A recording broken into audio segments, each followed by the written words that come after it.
Muito bem, meus irmãos, mais uma vez estamos aqui a posto para o nosso estudo do Evangelho, a luz da doutrina espírita. Muito boa noite a todos, boa noite, Neusélia. Boa noite a todos, boa noite, Rita. Prazer, né? Começar É, mais um começar estudo. mais um estudo esse vai ser meio difícil, vai pegar. Pegar todos nós, principalmente, né, a gente mesmo aqui, eu pelo menos fiquei bem incomodada. Nossa leitura inicial é do livro Mãos Unidas, o capítulo 10, Nossa Parcela. Talvez não percebas. Entretanto, cada dia acrescentas algo de ti ao campo da vida. As áreas dos deveres que assumiste são aquelas em que te deixas a tua marca, obrigatoriamente. Mas possuis distritos outros de trabalho e de tempo nos quais o Senhor te permite agir livremente, de modo a impregná-los com os sinais da tua passagem. Examina por ti mesmo as situações com que te defrontas de hora a hora. Por todos os flancos, solicitações e exigências, tarefas, compromissos, contatos, reportagens, acontecimentos, comentários, informações e boatos. Queiras ou não queiras, a tua parcela de influência conta na soma geral das decisões e realizações da comunidade. Porque em matéria de manifestação, até mesmo o teu silêncio vale. Não nos referimos a isso para que te ergas cada manhã em posição de alarme.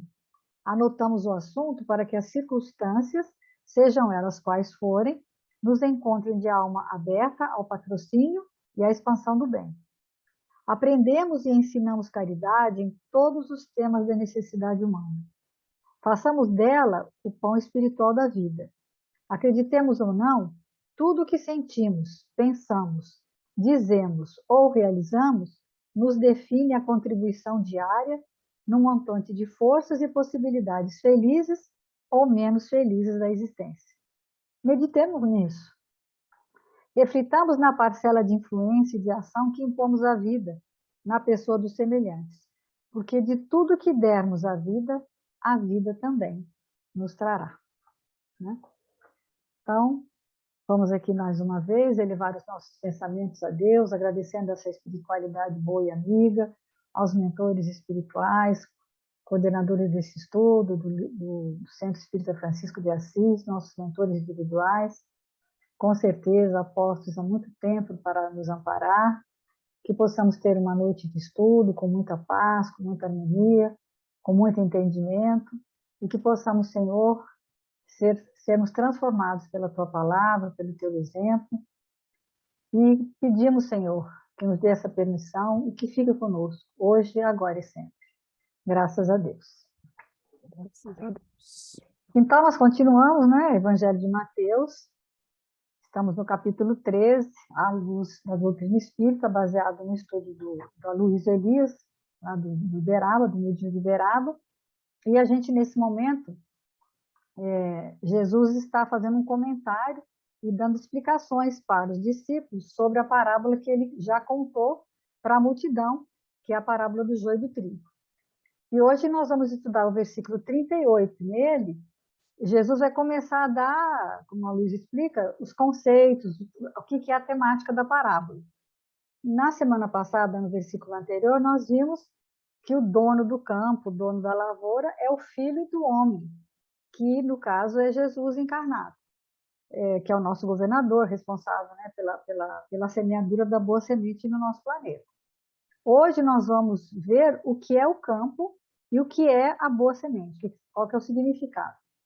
E esse versículo, né, Mateus 13, 38, diz o seguinte: o campo é o mundo, a boa semente, essa são os filhos do reino. Então, a primeira palavra que nós vamos dar ênfase é o campo. E aí o Luísio fala que se o campo fosse assim, só um pedaço de terra, se a gente pensar de uma forma literal, seria o mundo material, né? A terra, do ponto de vista físico. Com seus mares, com o rio, deserto, a sua geografia, mata, montanha e vários. Mas a gente sabe que a parábola tem um sentido maior que isso, um sentido espiritual. Por isso, o que ela vai falar? Ela fala de vida, fala de convívio humano. Então, o que nós vamos entender que seja o mundo? O mundo que nós vamos falar aqui é as pessoas, as nações, as comunidades, as sociedades, todas as famílias. E ele fala assim, é todo o contexto de convivência e vivência em comum aqui na Terra. Então, o campo que nós vamos falar aqui é toda essa coletividade humana, todas as circunstâncias da vida que a gente tem, tudo que está acontecendo, cada pessoa com seus filhos, no lugar em que vive, na cidade em que mora, fazendo aquilo que ela faz, com o seu corpo, exercendo essas atividades profissionais, com a sua família, as suas lutas e dificuldades. Quer dizer, são todas as pessoas dentro desse contexto social que estão inseridas nessas comunidades e também as circunstâncias variadas, né? Porque ele fala, né? Tem gente que ri, tem gente que chora, tem gente que come, tem gente que não come. Alguns andam, outros não. Uns são saudáveis, outros são doentes. E esses papéis vão se invertendo, né? Um é pai, outro às vezes você é pai, às vezes você é filho. E você Tem é médico, comida, o outro não tem comida, né? um é professor, outro é médico, né? Então, acho que ele vai entender que é o mundo. São as pessoas e as circunstâncias que ela vive que as envolvem, né? E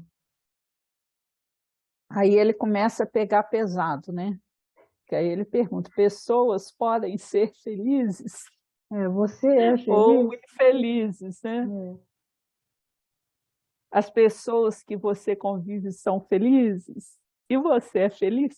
Nossa, mãe, eu falei, ai meu Deus, É é difícil, né? sério, né? Aí alguém fala lá, não, mas a felicidade né, é momentânea. Ele fala que não, a alegria é que é Ale- momentânea. A felicidade é um estado de espírito, né? Porque a felicidade é você conseguir se sentir feliz mesmo quando você vive algum momento que não é de alegria. Eu entendo assim, Circunstâncias né? Então, adversas, né? dentro das circunstâncias adversas, né? Aí ele fala, a felicidade é perene. A alegria é quando você tá assistindo um filme. Hoje em dia as pessoas são alegres, né? Eu acho que as pessoas são. E às vezes até uma alegria que eu vejo, assim, uma alegria meio assim, irresponsável, não é? Vejo, assim, o que traz alegria para as pessoas hoje em dia? Pela conversa, né? A pessoa só quer saber de coisas, não quer saber de um estudo, de uma profundidade. Ela quer passear, ela quer divertir, ela quer ir para uma festa, ela não quer saber de nada, né? A não ser daquilo. Não é que seja proibido, mas só que as pessoas estão levando tudo para um lado assim muito supérfluo mesmo, de que só isso mesmo, não tem conteúdo. Então a gente fica, ele fala, né, as circunstâncias que vivemos, das quais de qual que nós somos protagonistas, né? Sendo na família, profissionalmente, religiosa, aí ele vai dizer, então, são todas positivas? É lógico que a gente às vezes se envolve, né? Aí ele fala, quando você sai na rua, tudo que acontece é positivo? É difícil, né? Não. E o quanto que a gente tem a tendência, né, de puxar uma conversa, mas ela nunca é positiva, né? Você leva tudo só para o lado negativo, né? O corona, é a política, é o tempo, se está calor, se está frio, a vida é difícil. Só que a gente esquece que nós estamos num planeta de prova e expiação, né? Que essas circunstâncias ainda vão acontecer e que depende basicamente de nós, né? Essa mudança, né? Eu fiquei pensando no negócio da fila do banco e é tão interessante, gente, que é impressionante, né? Como que você puxa conversa com o outro negativamente, vendo o lado ruim de tudo, né? Se está calor, se está frio. Parece que a gente tem uma tendência, né? A queixa, a reclamação. Então, é muito E a fácil e vitimização, né? simples você entrar nessa faixa. E é uma faixa de vitimização, né? De achar que, tá vendo, eu sou um coitadinho, né? E aí ele fala que realmente o mundo é esse campo que não é um campo fácil de ser semeado, é um campo que vai dar trabalho, né? Que tem que arar, que você tem que. E eu acho que a gente que tem esses, vamos dizer assim, pelo menos um pouquinho desse estudo, um pouquinho dessas coisas, a gente tem que estar mais atento para lutar contra isso, né? Eu tenho reparado muito no semblante das pessoas na rua. Outro dia eu passei, não foi nem aqui, foi em Juiz de Fora. A moça vinha com, sabe, um aspecto assim, você vê no rosto que é uma pessoa endurecida, que está na rua ali assim. Ou então alguém, hoje eu passei por uma pessoa que até conheço, sofrida. Pelo semblante da pessoa se percebe se ela está tranquila, se ela está serena, ou se ela está agitada, né? Eu acho que a maioria das pessoas hoje andam muito agitadas, correndo. Isso tudo cria esse clima, né? Que vai favorecer esse tipo de conversa. Por que a pessoa vai puxar esse assunto? Porque ela está dentro de uma faixa vibratória onde esse assunto é que interessa. Então, quando ela liga a televisão, ela vai procurar alguma coisa na área da violência, na área do drama. Qualquer coisa que ela assista vai ser nessa área. Então, a gente tem que tomar muito cuidado para que a gente possa ter um pouco mais de discernimento, de pelo menos tentar. Mas já pensei, já aconteceu comigo, de eu ficar tentando desviar a conversa, mas a pessoa voltava naquilo, sabe? Você fala outra coisa, tá, mas aquilo parece que não saiu hora nenhuma da mente dela. Não, mas não é assim, quem sabe vai melhorar, não sei o que lá. Aí a pessoa até às vezes concorda com você, mas daqui a pouco ela volta lá no mesmo assunto. Então, pessoas que são realmente negativas, né? E aí ele vai na revista, hoje ele só vai estudar uma. Pode falar. Deixa eu só falar uma coisa rapidinho. Ontem eu estava assistindo um trabalho do Simão Pedro, e no final tem aquela questão de perguntas e respostas, né?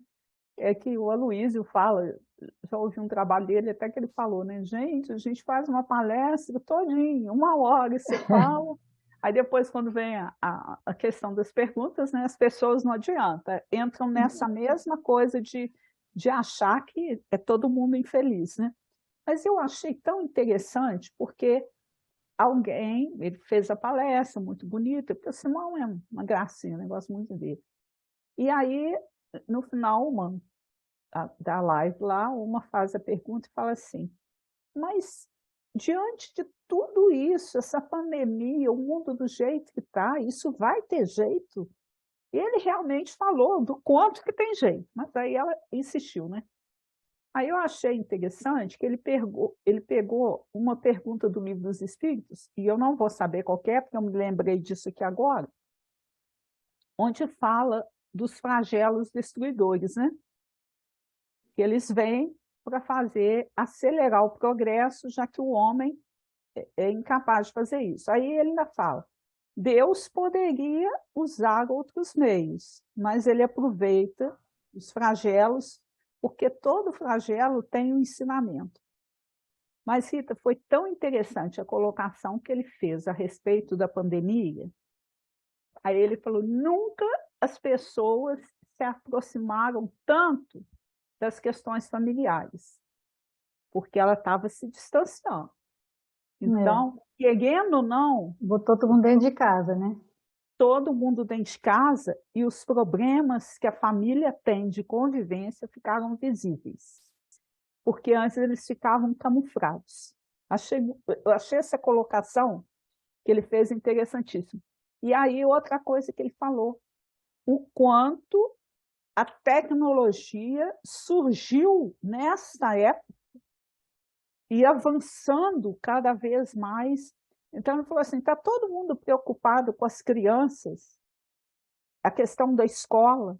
Aí ele falou, mas esses espíritos que estão reencarnando agora, eles não podem ter a mesma escola que a gente teve lá, não.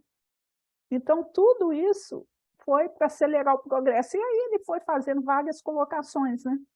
Então, eu achei interessante assim, o quanto que a gente tem que aprender também a olhar para as questões que a pandemia trouxe para todos nós, com um olhar espiritual e acreditando realmente que é um progresso, que a gente estava lá na mesma mesmice, né?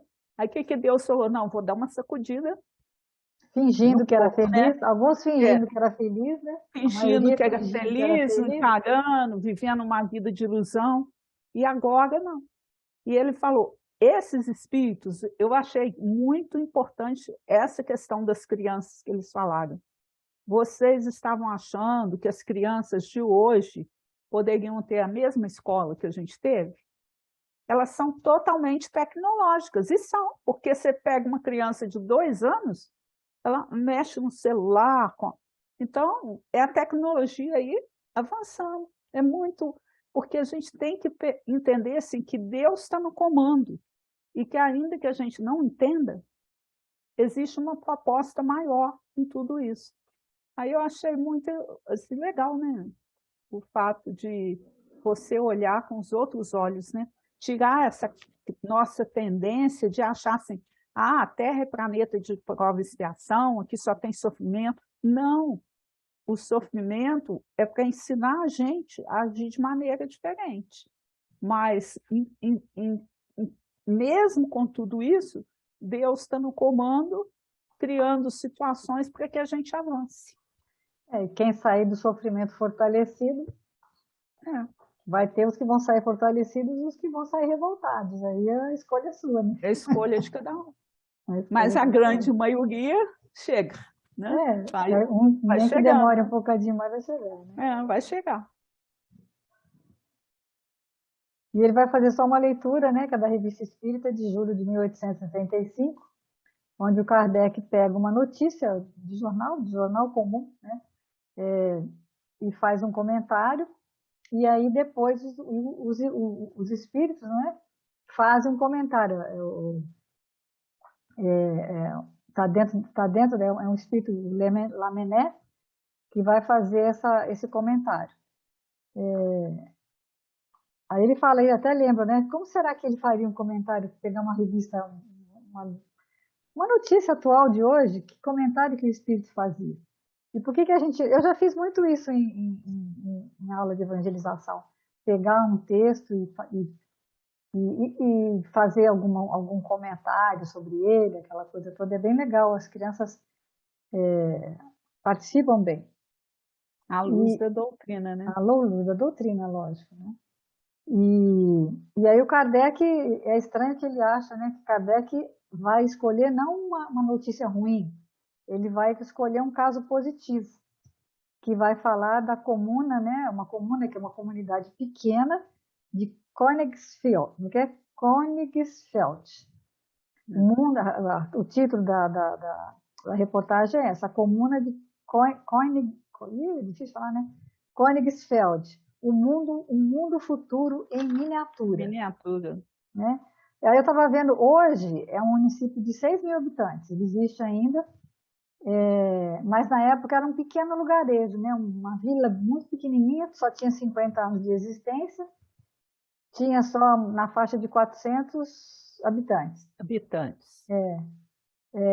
E a Kardec vai apresentar esse lugarejo como um mundo perfeito em miniatura, onde ali a vida era perfeita, ou seja, o que o Aloysio fala? Que Kardec parte do micro para supor o macro.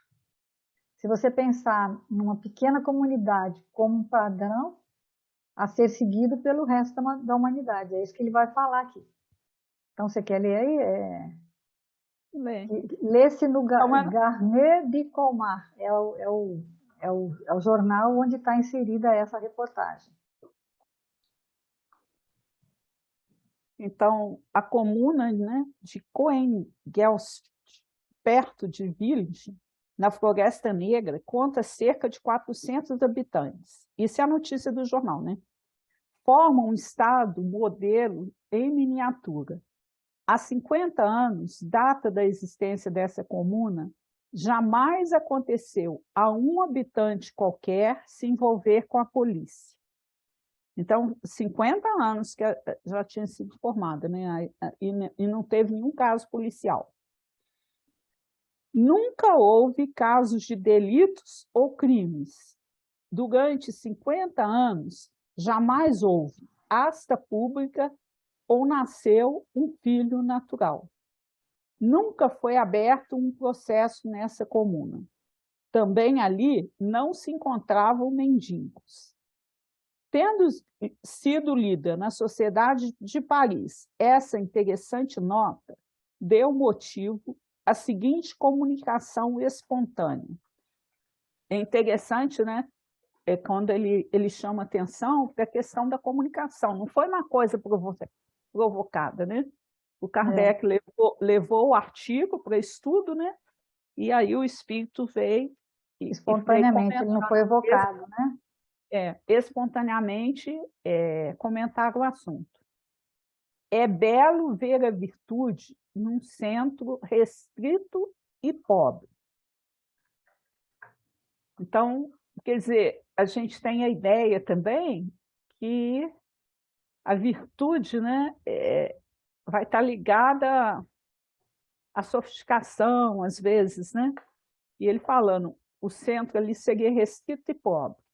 Lá todos se conhecem, todos se veem e a caridade é simples e grande. Não é o exemplo mais impressionante da solidariedade universal nessa pequena comuna? Não é em menor escala o que um dia será o resultado da verdadeira caridade? Quando essa for praticada por todos os homens, ele está perguntando, né? Tudo está aí, espíritas, a caridade, a tolerância. Entre vós, a não ser o socorro ao infortúnio que é praticado, as relações inteligentes, isentas de inveja, de ciúme e de dureza, o são sempre.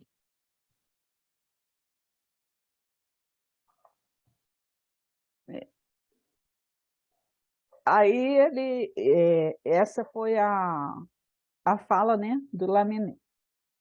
Qual a causa da maior parte dos males da terra, se não um contato incessante dos homens maus e perversos? O egoísmo mata a benevolência, a condescendência, a indulgência e o devotamento, a afeição desinteressada e todas as qualidades que fazem o encanto e a segurança das relações sociais. Numa sociedade de egoístas, não há segurança para ninguém, porque cada um, apenas buscando o próprio interesse, sacrifica sem escrúpulo o do vizinho. Muitas criaturas se julgam perfeitamente honestas, porque incapazes de assassinar e de roubar nas estradas. Mas será que aquele, por cupidez e severidade, causa a ruína de um indivíduo e o impele ao suicídio? Reduzindo toda uma família à miséria, ao desespero, não é pior do que um assassino e um ladrão? Assassina em fogo brando, e porque a lei não o condena, e os semelhantes aplaudem sua maneira de agir e sua habilidade, cresce isento das censuras e marcha de fonte erguida. Assim, os homens estão sempre desconfiados uns dos outros. Sua vida é uma ansiedade perpétua. Se não temem o ferro nem o veneno, são alvo das chicanas, da inveja, do ciúme, da calúnia, numa palavra, do assassinato moral. Que seria preciso fazer para cessar esse estado de coisas? Praticar a caridade. Tudo está aí, como diz Lamennais. A comuna, né, de Coens-Gilfst oferece em miniatura o que será o mundo quando for regenerado. O que é possível em pequena escala, sê-lo-á em grande. Duvidar disso seria negar o progresso. Dia virá que os homens vencidos pelos males gerados pelo egoísmo compreenderão que seguem caminho errado e quer Deus que eles o aprendam à própria custa, porque lhes deu o livre-arbítrio. O excesso do mal lhes fará sentir a necessidade do bem, e eles voltarão para este lado como uma única âncora de salvação. Quem os levará a isso? A fé segue no futuro e não a crença no nada depois da morte. A confiança num Deus bom e misericordioso e não o temor dos suplícios eternos. Tudo está submetido à lei do progresso. Os mundos também progridem física e moralmente. Mas, se a transformação da humanidade deve esperar o resultado da melhora individual, Se nenhuma causa vier a acelerar essa transformação, quantos séculos, quantos milhares de anos não serão ainda precisos? Tendo a Terra chegado a uma de suas fases progressivas, basta não permitir aos espíritos atrasados de aqui reencarnarem, de modo que, à medida que se forem extinguindo, espíritos mais adiantados venham tomar o lugar dos que partem, para que em uma ou duas gerações o caráter geral da humanidade seja mudado. Suponhamos, pois, que em vez de espíritos egoístas, a humanidade seja, num dado tempo, formada de espíritos imbuídos de sentimentos de caridade. Em vez de buscarem prejudicar-se, eles se ajudarão mutuamente, viverão felizes e em paz. Não mais a ambição do povo a povo, e portanto, não mais guerras, não mais soberanos governandos a seu bel prazer, a justiça em vez do arbítrio, portanto, não mais revoluções, não mais os fortes esmagando ou explorando o fraco. Equidade voluntária em todas as transações, porquanto não mais querelas e chicanas. Tal será o estado do mundo depois de sua transformação. De um mundo de expiação de provas, de um lugar de exílio para os espíritos imperfeitos, tornar-se-á um mundo feliz, um local de repouso para os espíritos bons. De um mundo de punição, será um mundo de recompensa.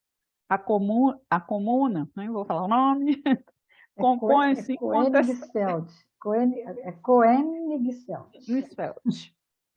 Compõe-se incontestavelmente de espíritos adiantados, ao menos moralmente, se não cientificamente, e que praticam entre si a lei de caridade e de amor ao próximo. Esses espíritos se reúnem por simpatia nesse recanto bendito da terra, para aí viver em paz, esperando que possam fazer em toda sua superfície. Suponhamos que alguns espíritos trapalhões, egoístas e maus aí venham encarnar-se. Em breve semearão a perturbação e a confusão. Ver-se-ia restabelecer como a luz as querelas, os processos, os delitos e os crimes.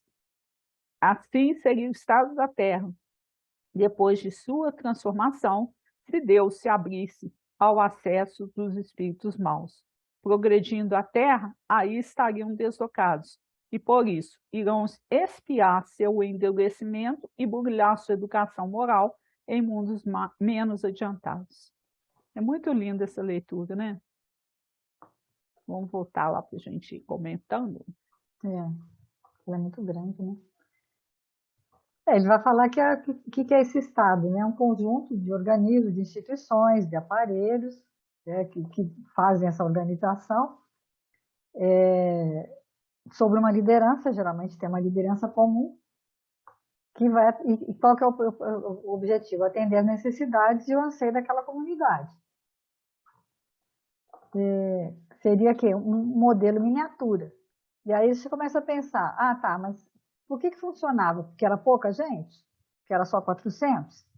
Não, né? Porque dá o exemplo, às vezes numa família só tem 40, 30, 40 pessoas e você faz uma reunião e sai uma confusão. Nem 40 pessoas. Esse não era o motivo de estar... e lá nunca houve caso de delitos e nem de crimes. É uma sociedade de modelo de convívio social, é uma organização política, né? Uma maquete, que ele fala, né? Para ser padrão, qualquer estado do mundo, né? Qualquer um é interessante quando eles falam, né, que na comunidade, né, todos se conhecem e se veem, né? Então, isso aí é muito importante, porque ele citou o exemplo da invisibilidade social, né?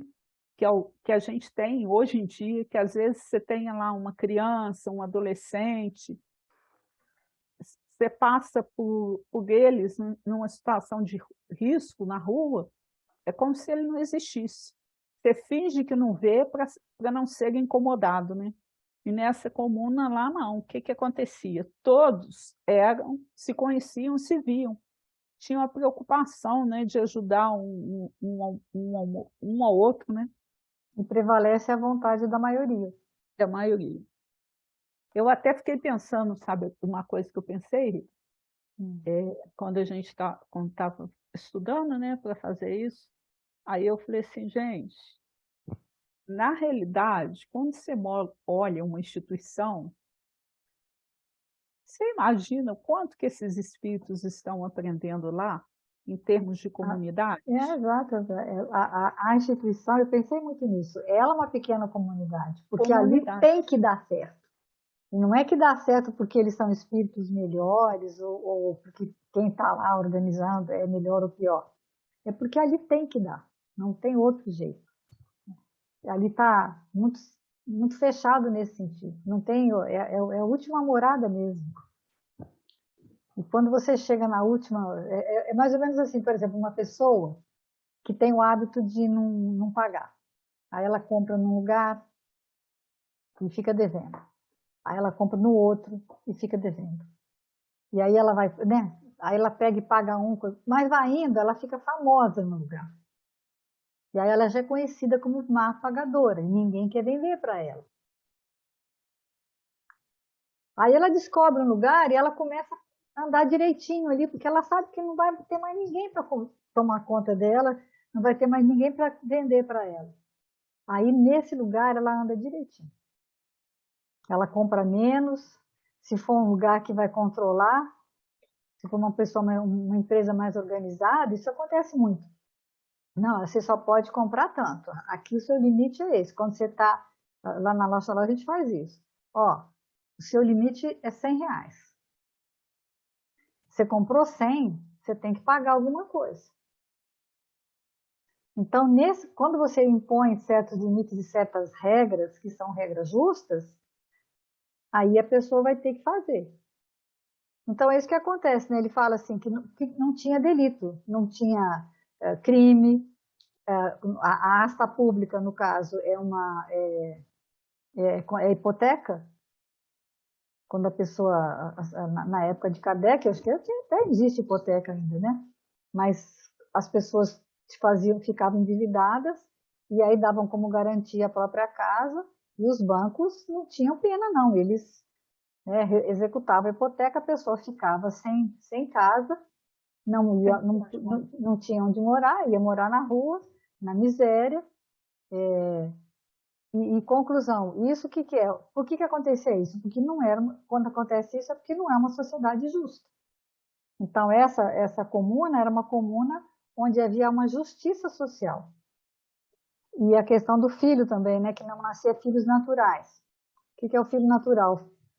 Vamos dizer, um rapaz que engravidava uma moça e ela não assumia paternidade, aí numa sociedade que era machista, o pai botava a moça para fora de casa e ela ia morar na rua, e aí ia viver na miséria, essa criança ia viver na miséria, se ela fosse um espírito compromissado, que já tivesse mais problemas, ia acabar virando um crime. Então, o que ele está falando aqui? Que nessa comuna, nessa pequena comunidade, nesse vilarejo, havia uma condição familiar boa e uma justiça social. Aí não tinha-se esses filhos, né, com problema, e não se tinha essas aspas públicas, que eram as hipotecas. As pessoas viviam em harmonia. Então,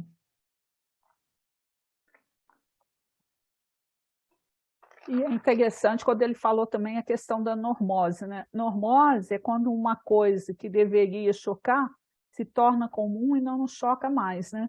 Então, é a questão, assim, quantas dores e aflições a gente deixou de ver, né? O quanto que é importante a gente olhar isso. Porque, por exemplo, você vê uma novela, é tudo perfeito, as pessoas são lindas, né? Você vai num shopping, é tudo maravilhoso. O ar-condicionado, eles jogam um perfume no ar-condicionado para ficar aquele cheirinho gostoso, tudo maravilhoso, tudo bonito, mas do lado de fora você vê crianças pegando lixo e não se incomoda com isso. Então, essa solidariedade universal, ele fala, né, que a leitura fala ali, ó, tudo está aí, espíritos, a caridade e a tolerância, porque todo mundo tinha um compromisso de ajudar um ao outro, né? A caridade estava presente o tempo todo. E ele Ia fala, se lá lascando. não sobrava dinheiro, sobrava virtude, né? As Eu pessoas achei eram... até. Eu estou lendo um livro também do Arun Gandhi, que é neto do Gandhi. O livro é meio chatinho, assim, e tudo, mas tem alguns aspectos interessantes. Aí, olha, a comunidade dele lá, Asran, olha, Das Ashram. não existiam distinções econômicas e vivíamos de maneira radicalmente simples. É o neto dele falando, né? Fazíamos todas as tarefas juntos, desde o trabalho de cultivo de vegetais até a limpeza dos banheiros. E nos sentávamos no chão para comer, estudar e conversar. Durante as refeições, ninguém nos servíamos. Trazíamos nossos próprios pratos, tigelas, copos e utensílios e lavávamos tudo depois.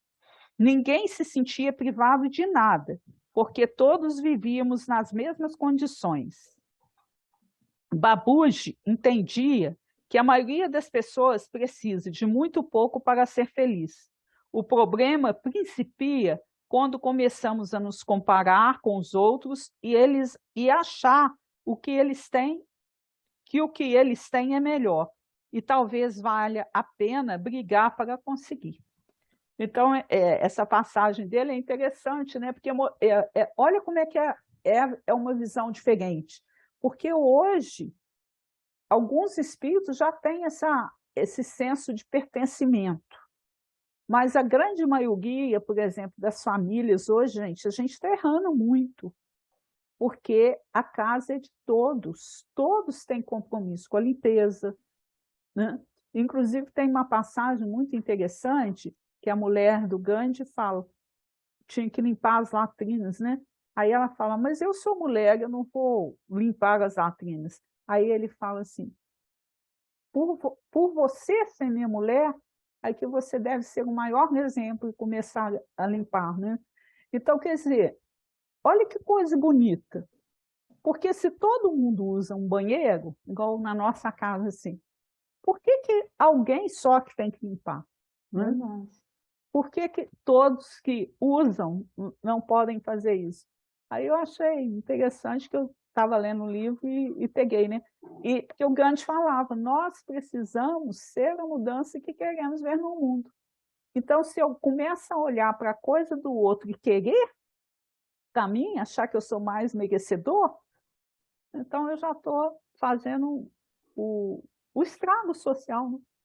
Saindo da lei de solidariedade, né? Eu lembrei também, nós sempre gostamos muito de acampar. E no acampamento também tem muito isso, da gente ficar sempre, dividir as tarefas, até em famílias mesmo, né? Tem, a pessoa está no camping, uma está na barraca, aí a gente faz comida junto, a gente divide as coisas, um empresta as coisas para o outro. É uma comunidade bem interessante também, essa questão de acampamento, e é uma oportunidade muito grande de ensinar para as crianças, sabe? A fazer as coisas, a ter independência. Porque não é uma questão de ser uma comunidade, a gente às vezes tem que pensar, é dependente? Não, não é. Cada um tem a sua independência, mas todo mundo ajuda todo mundo e todo mundo faz tudo. Então, essa que é a ideia que a gente não consegue viver assim. Lá na casa do caminho lá de Pedro era assim, né? Todo mundo dava tudo e aquilo tudo era, todo mundo comia a mesma coisa, todo mundo tinha as mesmas coisas. Então, mas é uma coisa que hoje em dia é o que ele fala, né? Será que é possível? Possível é, nós é que não estamos assim ainda prontos para esse mundo de regeneração. Então você está falando assim, o mundo de regeneração está chegando, mas vai ter que chegar para cada um de nós, no coração de cada um. Enquanto você não tiver esse desprendimento de realmente ter esse partilhamento das coisas, de não ter só o seu, se falar assim, esse é meu, você não vai conseguir. Então, realmente tem que haver, vai ter que ter espíritos que vão ter que sair do planeta para poder ele ter novos líderes, novas formas de pensar para que ele se regenere, né? O que mais que ele fala? Ele fala para os espíritas, né? Ó, tudo está aí, espíritas, a caridade e a tolerância. Ou seja, ele dá endereço, é para nós, ele está falando para a espírita. E falando na questão da caridade. E ele fala, né, que os egoístas, numa sociedade de egoístas, não há segurança para ninguém, né? Porque cada um, apenas buscando o próprio interesse, sacrifica sem escrúpulo do vizinho. Então é muito sério, né? E quando ele fala assim, quando a gente assassina em fogo branco, então, na realidade, assim, são posições sociais que a gente assume, a sociedade aprova, porque acha aquilo que é normal, né? Mas, na realidade, você está assassinando o outro, né? Então, quanto que isso é sério? O livro Jesus no Lar, eu vou até estudar, é o capítulo que eu vou estudar, o capítulo 11 do livro Jesus no Lar, vai falar de ele chama O Santo Desiludido. Não sei se você lembra desse capítulo, que eles estavam falando sobre devoção, lá no momento, na casa de Pedro, sobre a questão da devoção. Aí Jesus conta essa história, que tinha um homem que era muito devoto, um santo, que era tido como santo, porque ele era muito devoto, ele rezava muito, orava muito, e ele vai ficar numa caverna. E fica famoso, todo mundo vai pedir conselho para ele. Então, aí Jesus fala, primeiro vai um empresário, né? Uma pessoa que queria abrir um comércio. Aí ele fala assim, não, de jeito nenhum, você não abre não, fica aqui orando comigo. Todo mundo que ia ali, um jovem que queria casar, ele fala, não, isso é pecado, não, isso não pode. E aí ele foi a vida inteira dando conselhos, a comunidade em si ficou uma comunidade ociosa e triste, todo mundo assim, porque ninguém podia fazer nada, só podia orar. E ele, e quando quando ele vai desencarnar, a comunidade achou que ele tinha ido para o céu, direto para o céu, e ele também. Só que ele não vai para o céu, ele vai para um purgatório onde tem assassinos. Porque o que ele fez? Ele matou as oportunidades das pessoas fazerem o bem, só com a devoção. Só lá, ficar só orando, só em devoção. Então, aparentemente, ele fez o bem, mas foi só aparentemente. Então, aí é o que o Luiz também fala aqui, o Brasil é a pátria da caridade material. Dá o pedaço de pão, dá o cobertor, dá o medicamento, mas o que Laminé está cobrando? Está cobrando mais. Ele fala dessas relações inteligentes, isentas de inveja, de ciúme e de dureza, né? Que é a inteligência emocional, que é a pessoa que não é encrenqueira no serviço, que se dá bem com os colegas, com o patrão, com os subalternos, que sabe tratar, né, com gentileza, pode ser generoso. Não é só uma questão de doar coisas, é uma questão mesmo de você ter um comportamento melhor. E hoje em dia já existe, eles chamam QE, né, tem o QI, que é o quociente de inteligência, o QE, que é o quociente emocional, mas já tem o QS, que é o quociente espiritual, né? QS de spiritual, que é em inglês. Então, muitas empresas já tendem, até na hora de contratar, procurar pessoas assim. Porque uma pessoa que só olha para si, só quer as coisas para ela, e não vê, a organização em si, não trabalha para o bem de todos que estão, mesmo que seja numa empresa ou na família. Porque no fundo, nós somos pequenos blocos. Mas quando a gente sai, nós estamos na família, é um bloco pequeno. Mas quando você sai, você se comporta lá fora mais ou menos da mesma forma. Porque aqui a célula familiar é a célula máter da sociedade. E você começa a se comportar como? A criança imita pai, imita mãe. Ela puxa algumas coisas genéticas, mas na maioria das vezes ela realmente imita. É um processo imitativo. E tudo isso vai refletir onde? Numa sociedade maior. Não é? O que mais que ele fala? Ele fala assim, os políticos de hoje são pessoas de boa vontade e querem o bem do país. Não dá certo por quê? Porque eles não sabem conviver. Porque aí vem, e a gente vê, né? Eu vejo, quando eu vim para cá, eu estranhava muito, porque as cidades aqui são muito pequenas. Né? A gente tem Bicas, Guarará, Maripá, Puquiri. Lá em São Paulo, você roda muito tempo e tem uma cidade grande. Eu estranhava. Aí eu falei assim, gente, por que esse pessoal não se une? Mas você não consegue, você vê, cada um tem um prefeito, aí cada um vai apoiar um deputado estadual, e aí ficam poucas pessoas apoiando uma pessoa que depois não vai ter força para ajudar. Então a gente tem que pensar assim de uma forma mais ampla. Por que acontece? O prefeito, ele fala, o prefeito briga com o vereador disputa com o deputado vai brigar com o secretário do governador, e assim vai. E com isso, e você vê como é que acontece nas políticas, um começa um projeto, ele tem 4 anos para fazer. Se ele não terminar o projeto, o que vai acontecer com ele? O outro não vai terminar. O outro vai dar preferência para fazer um novo projeto dele.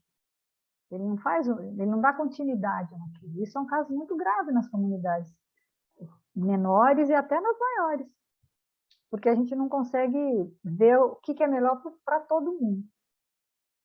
E isso é, que ele falou assim, infelizmente política, não é política partidária, não estamos falando de partido, mas estamos falando de um comportamento, de uma sociedade que trabalha contra ela mesma, trabalha contra si, né? É complicado isso.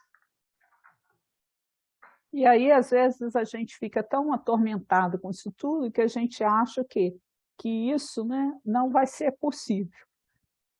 Esse mundo tão harmônico não vai ser possível. E aí ele fala para a gente, né, Lané, que na realidade duvidar disso seria duvidar do progresso, né, que ele vai acontecer, né?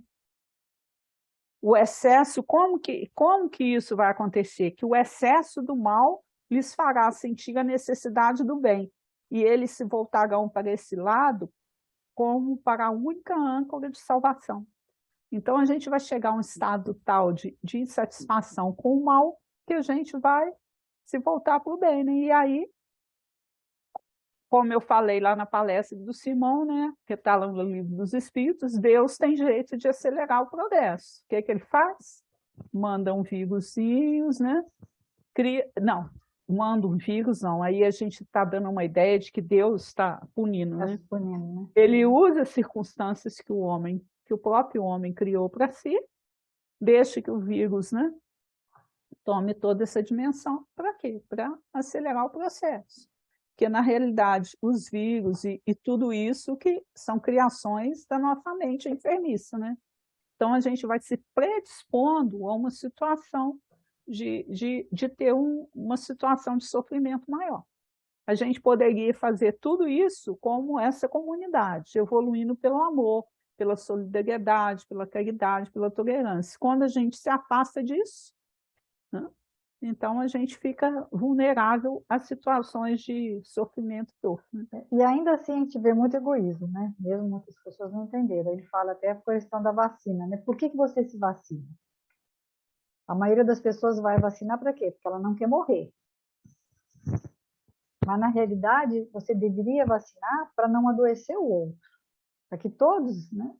Eu acho muito bonita aquela frase do presidente da Organização Mundial da Saúde, que ele diz, enquanto todos não estiverem salvos, ninguém está salvo. Então, as pessoas ainda estão... a questão da máscara. Para que você usa máscara? Para não transmitir para o outro, não é para você não pegar. Se você começa a ver dessa forma, né, que a gente não vive sozinho, que a gente vive nessa comunidade, que é o que fala a parábola, né, do joio e do trigo. O campo a ser semeado é um campo onde você pode semear solidariedade ou egoísmo, você que escolhe. Então ele fala, Jesus é o semeador, o dono da terra, vai semear o bom nos corações. Mas e aí, quem que semeia o egoísmo? Somos nós. E só que por conta disso, durante muito tempo, essas duas plantas vão crescer juntas Aí o altruísmo, a solidariedade, o senso coletivo de um, tendo que conviver com o egoísmo, com o autoritarismo e o individualismo dos outros. E isso não é uma coisa fácil. Então, muita pessoa ri. A gente está vivendo muito isso, porque nós ainda estamos usando máscara por conta da questão da gente estar lá no asilo e tal. E eu vejo que às vezes as pessoas ficam, muitas pessoas me perguntam, mas já liberou a máscara, você está usando máscara ainda? Por que você está usando? E aí você tem que explicar, né, que o protocolo do asilo ainda exige essa situação, aquela coisa toda. E quando a pessoa é assim, mais próxima a mim, eu falo, eu quero ter a consciência tranquila de que se, não vou dizer que eu não vou adoecer, não vou dizer que não vou ser responsável, que pode acontecer, mas eu quero ter a consciência tranquila que não foi por irresponsabilidade minha que aconteceu. Então, é isso que a gente tem que ter na ideia, né? Então, ele fala, o joio não vai entender o comportamento do trigo. O vício não vai saber entender as atitudes de virtude, porque elas são progressistas.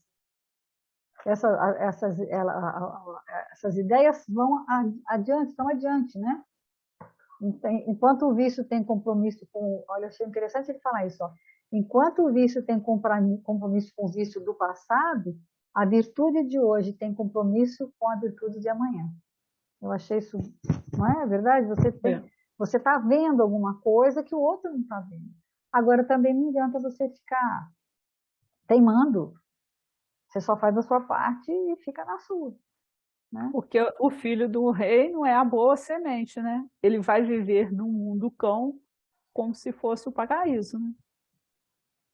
É aquela frase do Chico tão importante, né? Eu aceito o mundo como ele é, mas me conservo no direito de ser como sou, né? E a lição do Evangelho qual que é? Partilhar, né? Tomar e comer, é vida em comum mesmo. Agora, quando a gente está tentando fazer essa proposta, o mundo acha a gente meio esquisito, né? Em algumas situações a gente, nossa, você é bobo, hein? Como que isso ainda está distante, né? É. Ô Rita, deu 7h15 aí, 7h16. Acho que não vai. Encerrando, não vai dar para fazer mais nada, né? Essa leitura, né?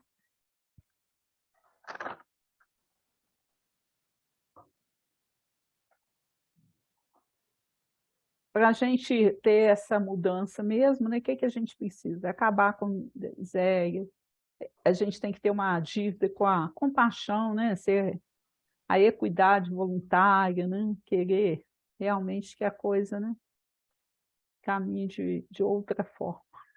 É, que ele fala, né? Quem eram esses habitantes? Como eram? Se você começar a pensar, como eram esses habitantes dessa pequena comuna?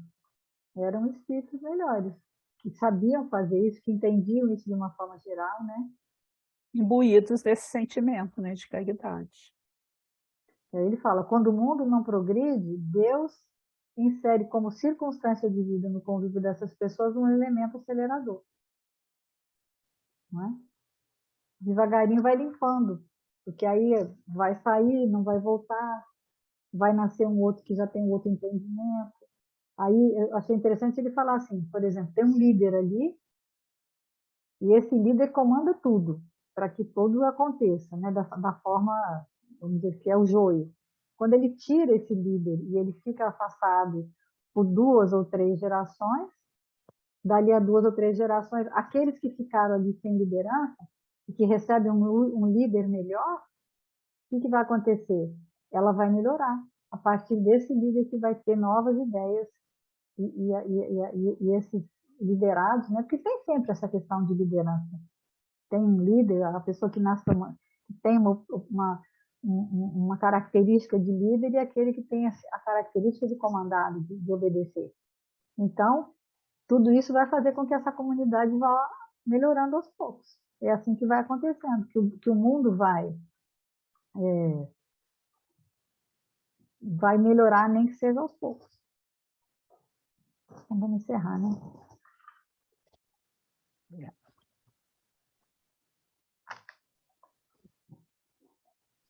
Eu, hoje, como eu falei do Gandhi, tem muita coisa, tem uma frase dele que eu gosto demais, e eu acho que tem muito a ver com o nosso espírito. Gostaria que todo mundo prestasse atenção no finalzinho dela, que seja uma reflexão para a gente tentar fazer, né, do nosso mundo, daqueles que convivem conosco, né, um jeito diferente. Ele falava assim: detesto os privilégios e os monopólios. O que não pode ser de todos, não o quero para mim. Uma semana de muita paz, de muita reflexão. É o que ele fala, né? Quando a equidade for voluntária, quando for tudo igual, porque você não vai dar conta de ser diferente, né? Então tá bom. Então, O até que semana não que vem, pode se ser Deus de quiser, todos, não não quero quero para mim. para mim. Muita paz para todos nós. Semana que vem, se Deus quiser.